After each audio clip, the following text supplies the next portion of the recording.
Salesforce is sunsetting its legacy CPQ, also known as SteelBrick, and moving customers to Revenue Lifecycle Management. This is a big shift, and it could have a huge impact on your sales operations and quoting strategy.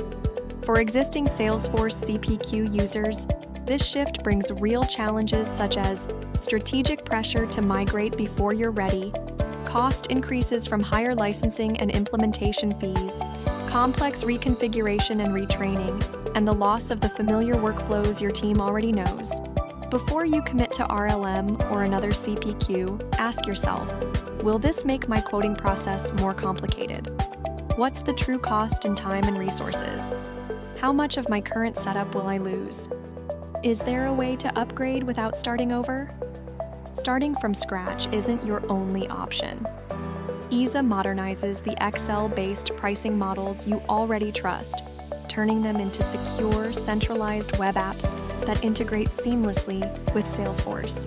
EASA is built for Salesforce customers.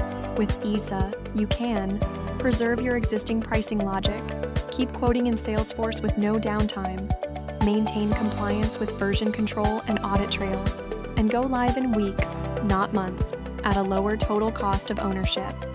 Salesforce's CPQ transition is a chance to rethink your strategy. If you value flexibility, speed, and deep Salesforce integration, EASA may be the alternative for you. Try our interactive demo or schedule a free consultation today.